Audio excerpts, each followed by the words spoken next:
Jusqu'au.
Olivier, tu regardes pour tondre tous les bords à gauche, à droite de la grange. Nat avec le Hébi aux eaux vives s'il y a des choses à faire. Et Suna, il faut qu'on regarde pour le sommet du grand massif. On va le tondre quand le temps le permet. Mira, elle va avec Yvon au jardin anglais. Olivier, on va à la roseraie. Et cet après-midi, tu auras une stagiaire avec toi. Donc voilà. C'est tout bon? Ça marche. À tout à l'heure. Bonne journée. La stagiaire. Elle est là, ouais.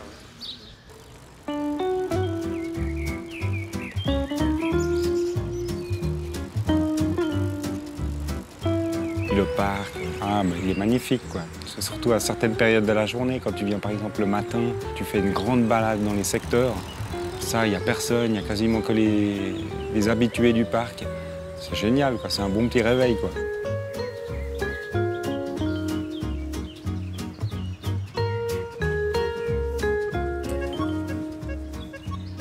Celle-là, on l'enlève aussi, celle qui traîne un peu par terre. Elle est encore belle, mais tu vois, elle est fichue. Elles te disent un peu coupez-moi, coupez-moi, quoi.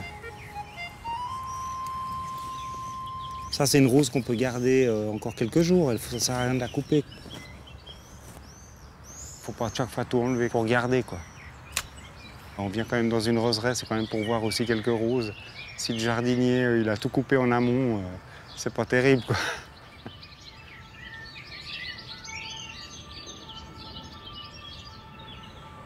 Quand on était à l'école, on pouvait faire des stages à la ferme, ce qu'ils appellent. Et ça m'avait bien plu d'être à l'extérieur. Après, je me suis dit, bon, je vais essayer de faire un apprentissage dans le jardinage, quoi. Et puis voilà, quoi. Puis ça m'a plu, quoi. Ouais, j'adore. C'est bientôt 25 ans que je suis là.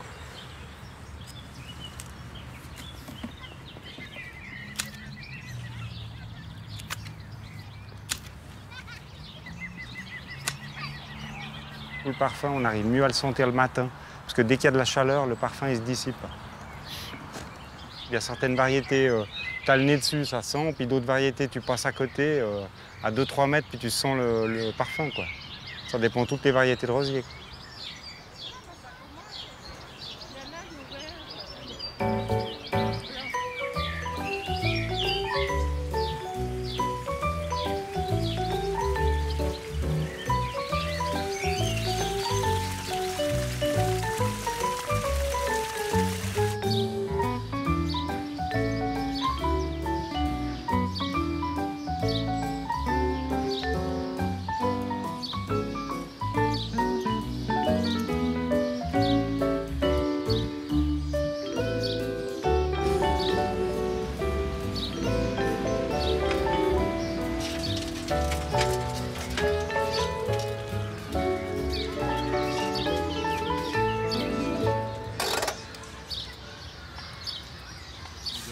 La canne à sucre, elle va au centre du massif. On place d'abord les grands sujets, les cannes à sucre. Après, on s'occupe de placer les plantes isolées pour les répartir sur le massif.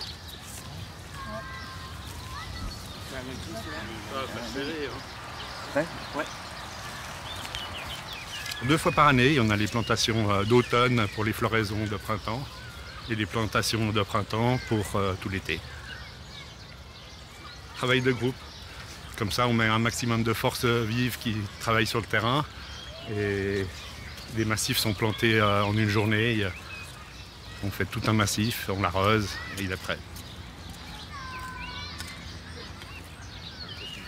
Le florissement, c'est quelque chose qui apporte de la couleur, de la gaieté dans le parc. On a un beau bureau là, hein, on ne peut pas dire le contraire. Hein.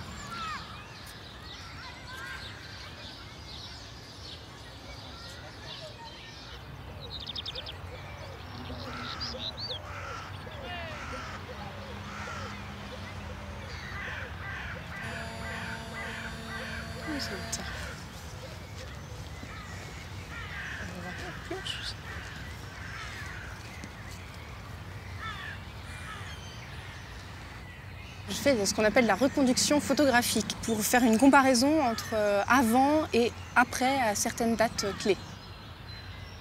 Souvent, c'est assez difficile de retrouver les mêmes angles, soit parce qu'en fait, on n'a pas le même matériel qu'à l'époque, soit parce qu'il y a des endroits où le parc a quand même suffisamment changé pour qu'on puisse physiquement pas se retrouver aux mêmes endroits.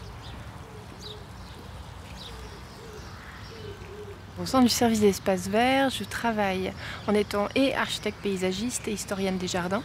Donc le but, c'est d'analyser l'histoire des parcs pour voir de quelle manière on peut les aménager aujourd'hui.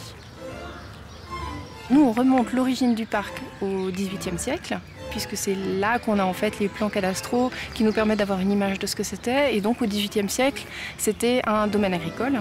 On avait en fait des grands champs qui étaient cultivés, que ce soit vraiment des cultures vivrières, une partie de vergers et autres. Au fur et à mesure, on a des propriétaires qui n'ont plus forcément un travail vraiment tourné vers l'agriculture. Donc ce sont aussi plutôt des banquiers et des gens qui ont un travail assez différent. Et la famille des Favre, la famille du dernier propriétaire. Et ils ont fait donc toutes les plantations qu'on a là, aussi d'arbres exotiques qui ont été importés.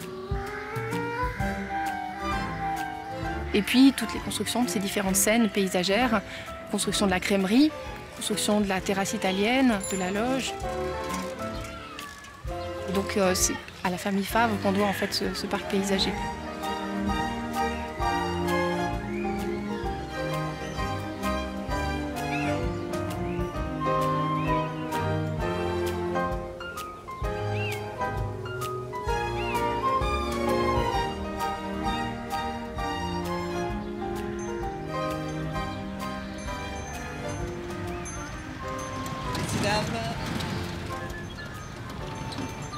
Là, t'as pas de voiture, t'as le silence, t'as les oiseaux, t'as la verdure. C'est génial, quoi. C'est la forêt en ville.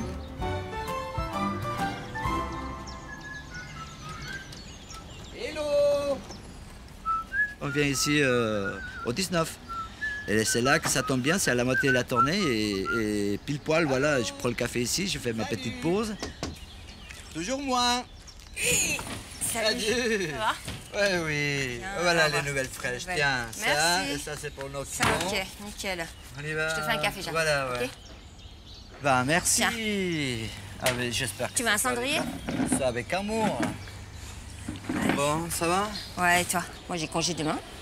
Ah, ça C'est tombe bien, cool. voilà. C'est s'annoncent super du beau. en plus. Ils annoncent super beau en plus. Ça fait quand même 4 ans que je suis là. À la fin, tu vois les gens tous les jours, tu courtoies les gens tous les jours, et puis on devient d'amis. C'est comme ça, c'est naturel, quoi. On a hâte de les trouver, voilà, tous les matins. C'est fait. Moi, je croyais que c'était Cristiano. Quand j'arrive ici, je me sens comme si c'était chez moi. Voilà, je vois ces gens, salut, ça va. On parle de foot, on parle de travail, on parle de patron qu'il était la veille, il était un peu.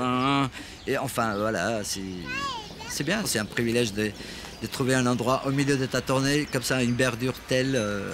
Et voilà, ouais, c'est génial, ouais.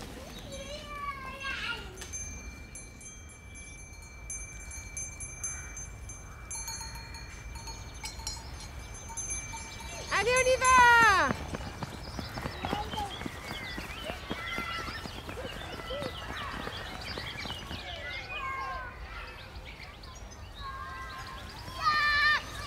Ce parc, c'est une perle qu'on a ici et on essaie vraiment d'en faire profiter le plus d'enfants possible.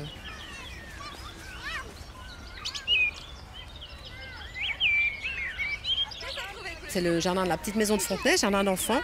On vient tous les mercredis matins. Ça fait peut-être 6-7 ans qu'on fait ça.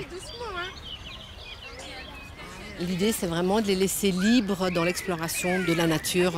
La chance qu'on a d'avoir ce parc à côté de l'institution.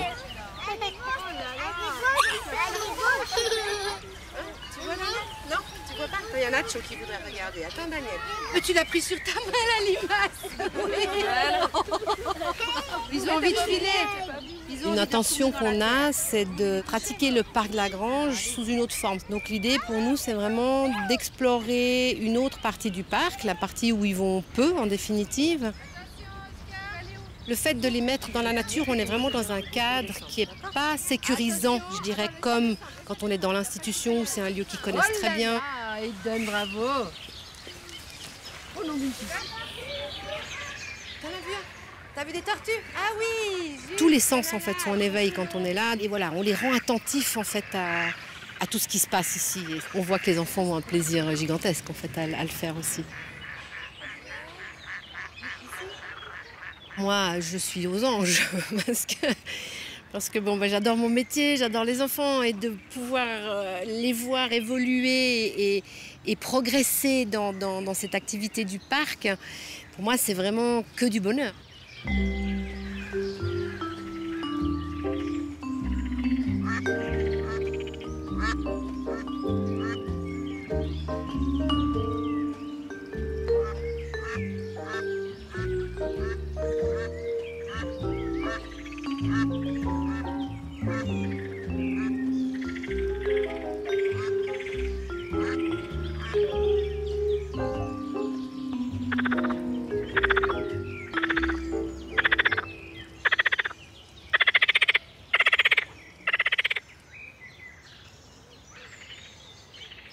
Cette partie-là du parc est complètement artificielle. Tout a été remué à la pelle pour donner l'impression d'un site naturel. Quand ce lac a été aménagé, il y avait un grand engouement pour les paysages de montagne. Donc les particuliers qui avaient les moyens allaient en montagne voir les paysages. Et puis ils avaient aussi envie de les ramener dans leur parc. Le lac alpin est une des pièces principales pour William Favre, le dernier à avoir été un propriétaire privé du parc. Il avait vraiment une idée en tête de ce qu'il souhaitait faire. Je pense qu'il a quand même souhaité léguer une sorte d'œuvre un peu quand même pour la postérité, avec toutes les parties qu'avaient fait son père et son grand-père avant lui. Et voilà, de marquer les esprits et après de pouvoir le donner au public.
C'est un parc avec de multiples facettes. C'est sympa, il y a plein de petits coins, enfin, c'est varié. Chaque personne a un petit peu ses attentes et peut les trouver justement au parc Lagrange parce que c'est multiple. Normalement, on s'occupe de la pataugeoire, une semaine à tour de rôle. C'est quand même un petit moment relax le matin, de commencer les pieds dans l'eau. Enfin, moi, j'aime bien. Là, elle a 19 ce matin, c'est bon. On vit aussi selon la météo, c'est jamais pareil. Il y a les rencontres qu'on fait tous les jours qui sont très importantes. C'est vrai que certaines personnes, on doit être la seule personne avec qui ils parlent de la journée. Donc c'est important aussi. C'est vrai que c'est aussi un petit rôle social du jardinier.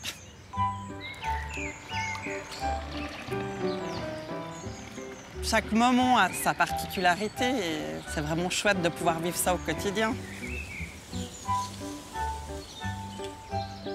La verdure, on se rend peut-être pas compte que c'est si important que ça. Enfin, c'est surtout quand on n'en a plus qu'on se rend compte que c'était si important.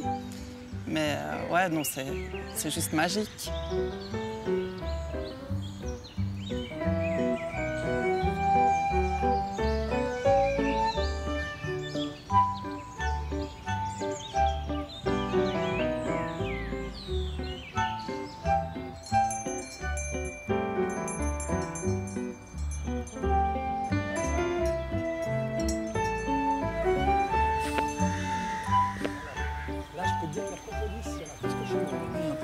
Nous, on est vraiment jardiniers. Et puis, notre direction nous a donné l'opportunité de se lancer un peu là-dedans. Et ça, c'est vraiment un tout petit temps de notre travail. On est amateurs, quoi. On s'approche d'un monde absolument fascinant. Il y a un certain poids. Alors c'est plein, c'est pas operculé. À chaque fois qu'on rentre en contact avec elle, on a des ressentis déjà qu'on ne peut pas forcément partager ou expliquer. En fait, chaque ruche est un être vivant. On ressent, quand on ouvre une ruche en particulier, qu'elle dégage une énergie qui lui est particulière. Elles ne sont pas toutes pareilles, ouais. Elles ne sont pas pareilles. Il y en a des agressives, des douces. Voilà. Alors là, on voit du couvain. Non, il y a déjà du couvain. Puis en principe, il ne faut pas séparer le couvain. Ouais, là, il y a la reine. On voit que c'est une 2016 parce qu'elle a un point blanc dessus. C'est assez exceptionnel d'avoir des abeilles. En fait, l'idée aussi, c'est de pouvoir faire un petit pot de miel pour chaque collaborateur. En fin d'année, ça leur fait un petit cadeau, ils sont contents. Puis nous, on est contents aussi de montrer ce qu'on arrive à faire. Puis ça permet aux enfants des villes de voir comment ça se passe. C'est pas des pots de miel qui tombent du ciel. Ouais. Ah, ça fait quand même 15 kilos. Les ruches, ça a une fonction bien précise. C'est des passe-murailles. Maintenant, avec un peu le changement de la vision des jardins, un peu plus sauvage, le but c'est de recréer cet état de prairie, de la pollinisation. Ouais. Là, il y a du miel. Nous, les années de formation, c'était traitement à outrance. Tout ce qui était sauvage était de la mauvaise herbe, en gros. Il fallait que ce soit toujours propre en ordre. Regarde si ça vient par avec. Maintenant, on a plus ou moins totalement éliminé les produits chimiques dans les parcs. Ça donne plus de travail, parce que forcément, il y a plus de mauvaises herbes qui poussent, il y a plus de choses à faire. Mais je pense qu'à long terme, on est largement gagnant à essayer d'être le plus écolo possible. Puis on voit aussi des oiseaux qu'on n'avait pas vus depuis longtemps dans les parcs. Quand il y a de la prairie, qu'il y a plus d'insectes. Ouais. C'est juste, ça fait plaisir, c'est encourageant, quoi. Ça veut dire qu'on est sur la bonne voie, je crois.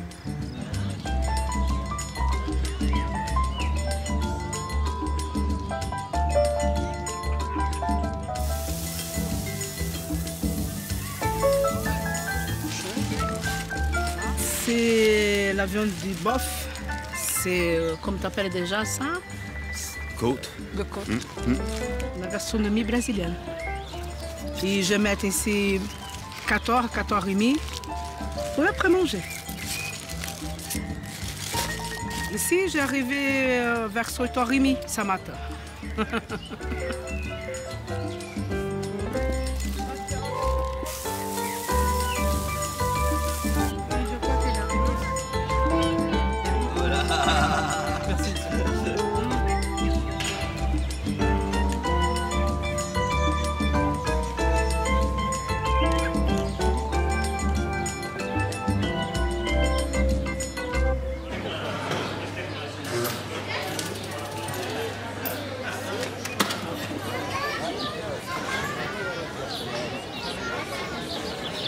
Attends, encore un.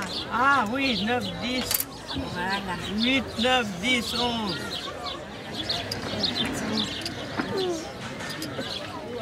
Tu peux le mettre là? Ah oui, je peux le mettre tout de suite. Ouais. Oui, je peux le mettre tout de suite. On se retrouve entre amis, on est bien. Moi, je viens tous les jours. Et vous savez, on est abonnés parce qu'on oui. habite. Moi, j'habite là. Alors, Moi, j'habite en je face. plonge, hein. Oui, et ça fait 50 ans que je suis dans le quartier. Quel âge j'ai? Oui. Oh, tu peux le dire. 89. 50 ans l'année... 90 l'année prochaine, on fait la grande fête. Ouais. À notre âge, l'été, on ne part pas en vacances. Moi, c'est fini, les vacances, tout ça, c'est fini. Alors, on vient ici, c'est nos vacances. C'est notre jardin, c'est notre jet d'eau, c'est notre quartier. Ouais, notre parc. Oui, c'est nos gardiens et notre parc. On commence à connaître les jardiniers. Hein. Ah oui, ouais, mais j'aime bien ce parc. Et puis on y est bien, puis on connaît les gens, et puis on se laisse aller, quoi. Oh oui, la pâte aux joies. On y était tout le temps avec les petits. Un jour, je promenais mon fils, il était grand comme ça, il m'apporte 3 pâquerettes. J'ai eu 5 francs d'amende parce qu'il avait mis les pieds dans l'herbe. Alors ça a changé.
Il y a une charpentière maîtresse qui est à casser, vraiment un gros volume, quoi.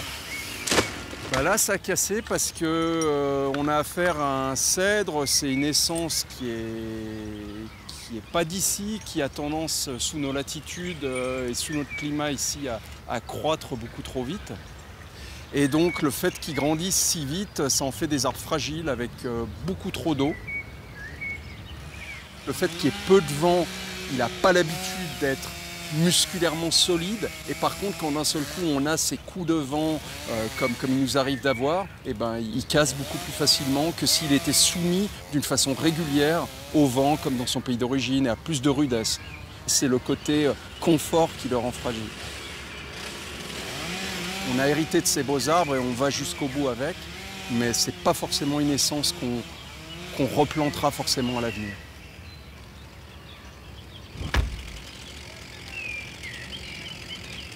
Un parc comme ça, il va gentiment muter, c'est-à-dire que notre rôle, nous, c'est d'anticiper justement sur des arbres qui sont sur le déclin et de planter intelligemment des essences qui sont plus adaptées à nos sols, plus adaptées au changement climatique.